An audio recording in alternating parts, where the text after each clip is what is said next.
Radio PO, c'est le premier podcast entièrement dédié au métier de l'organisation, par et pour les pros de l'organisation, conçu et animé par vos deux hôtes, Diane et Barbara.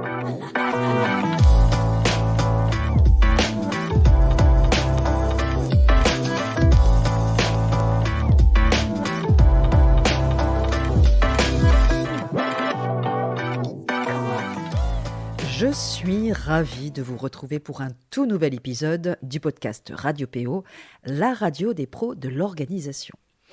Au moment où vous écouterez cet épisode, on sera, Barbara et moi, tout juste de retour d'un déplacement express à Toulouse. Alors vous savez qu'on n'est pas très loin puisqu'on est sur Montpellier. On est parti mercredi et on est revenu jeudi soir, hier soir donc, pour participer à double titre au 5e forum régional de l'économie circulaire qui a eu lieu hier, jeudi 13 octobre, à la Cité, à Toulouse. Alors, à double titre, puisque on y va à la fois pour représenter Temps Équilibre en tant que participant, acteur de l'économie circulaire en Occitanie, mais aussi en tant qu'intervenant, puisque j'ai eu le plaisir d'intervenir hier après-midi aux côtés de mon acolyte Florian César, directeur associé du cabinet Agathe, avec lequel j'ai copiloté pendant près de 2 ans l'opération Oser changer avec l'ADEME, dont je vous ai souvent parlé ici. Il s'agissait pendant cette intervention de présenter aux acteurs locaux le principe de l'opération Oser changer, mais aussi les leviers d'engagement qu'on a actionnés pendant l'opération pour que justement les foyers accompagnés par nos achats, nos home organizers, aillent justement au bout de l'opération, parce que vous le savez, on leur a demandé beaucoup de choses. Cet après-midi était notamment consacré au défi du changement de comportement, comment modifier les comportements et ancrer durablement les nouvelles pratiques.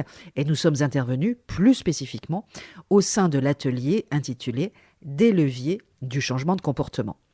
Il s'agissait également, et ça nous intéresse tout particulièrement, d'évoquer la reproductibilité de l'opération Oser changer en région. Donc, alors, évidemment, sur un mode allégé, parce que l'opération Oser changer, c'était quand même une grosse opération, une grosse machine, mais ça prouve que les collectivités territoriales et les acteurs locaux peuvent aussi s'emparer de l'opération et de tous les outils aussi qu'on a mis en place et qui sont, je le rappelle, disponibles en libre accès sur le site de l'ADEME. Et se rapprocher aussi, ces collectivités territoriales, ces acteurs locaux, on l'espère, des home organizers locales pour reproduire à plus petite échelle ou même, pourquoi pas, de façon différente, sous forme d'ateliers collectifs par exemple, le principe de l'opération.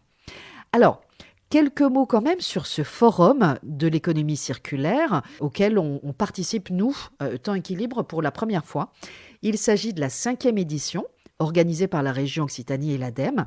Et ce forum vise à rassembler donc les acteurs de l'économie circulaire en Occitanie, que ce soit des institutionnels, des associations, des entreprises, à témoigner de la richesse justement des actions menées sur le territoire, de la diversité des initiatives et des multitudes d'applications de l'économie circulaire, approche qui allie enjeux social, environnemental et économique sous le signe donc des rencontres, de l'interconnaissance et des échanges. L'idée, c'est aussi d'inspirer, de questionner, de faire rêver, de renforcer l'envie et transmettre l'énergie d'agir en faveur du développement de l'économie circulaire qu'à Temps Équilibre, vous le savez, nous soutenons à 100% forcément. Alors, on a pu notamment assister en plénière aux interventions de 2 personnalités absolument passionnantes. Philippe Biwix, qui est directeur général adjoint d'AREP, qui est aussi auteur d'essais sur les questions environnementales, spécialiste de l'épuisement des ressources minérales et promoteur des low-tech. Et aussi Nicolas Fiolaine, chercheur en psychologie sociale à l'Université de Lyon. Et lui, il enseigne les sciences comportementales à l'INSP, qui est l'ex-ENA, et à Sciences Po Lyon aussi. Et ses recherches portent sur les conditions psychosociales et les leviers comportementaux des changements et des transitions. Il a notamment cofondé un réseau mondial de chercheurs sur les temporalités et il accompagne les acteurs du terrain dans la conception et l'expérimentation d'actions et de stratégies d'accompagnement au changement. Alors, autant vous dire que c'était passionnant parce que, vous le savez mieux que personne, le ou la professionnelle de l'organisation devient aussi, au fil des années, au fil de son expérience terrain, un expert aussi de l'accompagnement au changement, que ce soit en home ou en office organizing, ou en home management, ou encore en gestion du temps. Notre objectif, c'est d'accompagner le changement de notre client, mais aussi de sa famille, de son environnement professionnel. Et le PO, pour professionnel de l'organisation, n'a de cesse, et je suis certaine que vous ne me contredirez pas, de trouver des solutions pour faciliter encore plus. Alors, ça peut être à travers des méthodes, ça peut être à travers des stratégies, des outils, des exercices qui peuvent conduire par exemple à une prise de conscience, le changement, afin justement que celui-ci soit effectif, c'est-à-dire qu'il y ait un vrai changement réel, mais qui soit aussi significatif. On ne parle pas du micro-changement, on parle d'un vrai changement, voire même parfois, moi j'aime bien utiliser ce mot, de transformation, et que ce changement soit aussi et surtout durable. Il est d'ailleurs question aussi, et ça pareil, c'est des choses qui forcément vous parlent si vous m'écoutez, d'accompagnement des transitions de vie dans notre métier. La transition, c'est quoi? C'est un processus qui débute par une fin et qui se termine par un nouveau commencement. Alors vous le savez, on peut parler d'une promotion, d'une réorientation professionnelle, d'un mariage, d'une séparation, d'un déménagement, de changements familiaux, recomposition familiale par exemple, et puis même aussi de décès. L'accompagnement à la transition de vie, elle aide les personnes à analyser, à accepter et à mieux vivre les changements qu'ils traversent et à les intégrer du coup dans leur trajectoire de vie. Alors typiquement, c'est ce que le coach professionnel fait. Il accompagne très régulièrement les transitions de vie, mais attention, parce que le home organizer peut quant à lui, justement aussi, utiliser le tri, le désencombrement, l'organisation ou la réorganisation des espaces de vie comme matériaux, justement, moi je l'ai fait plein de fois, pour permettre à son client de démarrer une nouvelle vie dans de meilleures conditions et avec une énergie renouvelée. Et comme il était donc question d'économie circulaire pendant cette journée à Toulouse, je me suis dit qu'il serait quand même intéressant pour cet épisode de revenir justement sur ce qu'est l'économie circulaire et puis très concrètement aussi de vous parler de ce qu'on pourrait appeler la méthode des 3 R.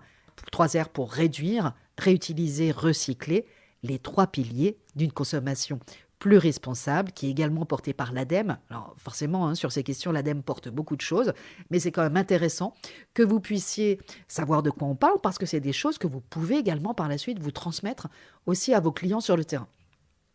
Alors, déjà, l'économie circulaire, c'est quoi? Parce qu'on en entend beaucoup parler, mais finalement, on ne sait pas toujours précisément à quoi ça correspond.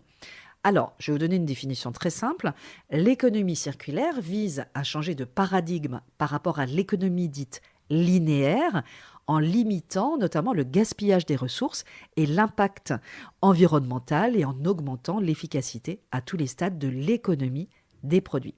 Selon l'ADEME, l'économie circulaire peut se définir comme un système économique d'échange et de production qui, à tous les stades du cycle de vie des produits, alors qu'on parle de produits, on parle des biens et des services, vise à augmenter l'efficacité de l'utilisation des ressources et à diminuer l'impact sur l'environnement, évidemment, tout en développant le bien-être des individus. Alors, dit plus simplement, parce que c'est un petit peu quand même compliqué dit comme ça, l'économie circulaire, c'est moins de déchets et c'est moins de gaspillage. Il s'agit aussi de repenser la fin de vie des produits, les méthodes de production et, bien évidemment, nos modes de consommation. Alors, cette fameuse méthode des 3 R, réduire, réutiliser, recycler, qu'est-ce que c'est? D'abord, il faut savoir que chaque année, 326 millions de tonnes de déchets sont produits en France par les activités économiques et les ménages, là encore, chiffre ADEME. Diminuer notre production de déchets, c'est donc économiser les ressources épuisables, on le sait évidemment, de la planète, mais aussi limiter les impacts liés à leur production et à leur gestion. Alors, comment est-ce qu'on peut faire concrètement? Tout simplement en adoptant de bonnes habitudes. C'est très dans l'air du temps en ce moment, puisqu'on n'a jamais autant parlé de sobriété. Alors, il est beaucoup question de sobriété énergétique en ce moment et des bonnes habitudes, des bons gestes, mais c'est valable aussi justement au niveau de l'économie circulaire. Donc, réduire, réutiliser, recycler, ce sont notamment 3 bonnes habitudes à adopter pour une consommation plus responsable. Donc, réduire pour réduire nos déchets, réutiliser pour réutiliser nos objets pour notamment allonger leur durée de vie autant que possible, et puis évidemment recycler pour bien trier nos déchets afin qu'ils soient recyclés en nouvelles ressources. Alors, je vais juste revenir un petit peu sur chacun des 3 termes, des 3 bonnes habitudes. Réduire, d'abord. Alors, vous connaissez l'adage, on l'entend souvent, évidemment, le meilleur déchet, on le dit, on l'a déjà dit, c'est celui qu'on ne produit pas. Réduire ces déchets, c'est possible. Alors, on ne parle pas là encore du zéro déchet, on n'en est pas à ce stade, mais on peut effectivement s'engager dans une réduction de ces déchets, peut-être en anticipant dès l'achat. On peut par exemple refuser les objets non nécessaires, on peut privilégier les produits réutilisables, on peut choisir les produits les moins emballés ou acheter en vrac, on peut opter pour des objets facilement réparables, on peut louer ou emprunter les objets dont on a rarement besoin, et puis on peut par exemple entretenir ces appareils et respecter les conditions d'utilisation pour allonger leur durée de vie. Réutiliser, c'est donner, là plus particulièrement, une seconde vie à ces objets. Et on peut le faire, là encore, en réparant plutôt qu'en jetant. Alors pour la petite anecdote, je viens de faire réparer ma machine à laver qui n'avait que 2 ans, que j'avais acheté en août 2020, d'une bonne marque, quand même une bonne machine à laver. Et je trouvais vraiment absolument dommage justement de devoir, entre guillemets, m'en séparer. Alors c'est vrai que parfois pour réparer, il faut quand même, on le dit souvent, il faut s'armer de patience. J'ai passé quasiment 10 jours à essayer de trouver des solutions pour faire réparer quand même ma machine à laver parce que c'était pas forcément évident, mais j'y suis arrivée du coup. Voilà, donc alors il se trouve, pour la petite anecdote, vous saurez tout, qu'une chaussette noire, chaussette de mon mari, était resté coincé dans le filtre, justement le filtre de la machine à laver. Mais quand même, effectivement, il faut insister, mais ça vaut le coup. Ça vaut le coup, déjà parce que ça m'a coûté la réparation 99 € au lieu peut-être des 300 € que j'aurais mis dans une nouvelle machine à laver, premier prix éventuellement. Donc c'est d'abord une économie. Et puis, ça permet effectivement de ne pas remettre dans le circuit une machine là qui est quasiment neuve et qui se retrouvait finalement avec un problème de chaussette coincée dans le filtre. Voilà. Donc juste le message, c'est vrai que ça prend du temps, c'est vrai qu'il faut passer souvent plusieurs appels, plusieurs mails, insister, trouver la pièce, etc., mais ça vaut le coup. Donc réutiliser, réparer plutôt que jeter, donner plutôt que jeter, acheter d'occasion plutôt que neuf, transformer aussi pour donner une seconde vie. Et puis enfin, 3e point, recycler. Recycler, c'est tout simplement réutiliser la matière première d'un objet pour en créer un nouveau et limiter donc le gaspillage des ressources. Et lorsqu'on ne peut pas éviter la production de déchets, le recyclage, lui, il va permettre d'économiser des matières nécessaires à la fabrication de nouveaux produits. Alors ça peut être les emballages plastiques, papier, le métal dans la poubelle de recyclage, les piles et les ampoules dans les bacs de collecte des magasins, les textiles et les chaussures en point de collecte, les meubles, les appareils électriques et électroniques, les fameux 3E, et puis également les D3E, les déchets des appareils électriques et électroniques, qu'il faut effectivement déposer en déchetterie, éventuellement en point de vente, ou s'ils sont en bon état, pourquoi pas en faire don, etc., etc. Pensez aussi à rapporter vos médicaments non utilisés ou périmés en pharmacie pour qu'ils soient valorisés, notamment via Cyclamed, vous connaissez forcément, qui est un éco-organisme responsable du tri des médicaments depuis 1993, donc ça date. Voilà, donc tout simplement, avoir ces réflexes au quotidien, progressivement, c'est s'engager, soit aussi à son échelle, pour une consommation plus responsable et surtout, très concrètement, une économie plus circulaire.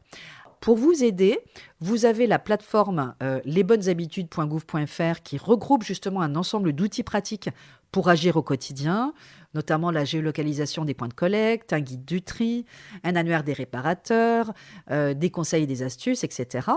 Mais ça, ce sera utile aussi pour vos clients sur le terrain. Donc à vous aussi de les sensibiliser, de leur transmettre à travers votre accompagnement concret les bons gestes, les bonnes habitudes, et vous verrez que ça donnera encore plus de sens, si c'est encore possible, à votre métier. Je vous souhaite évidemment un très très bon week-end et je vous dis à très bientôt sur Radio PO.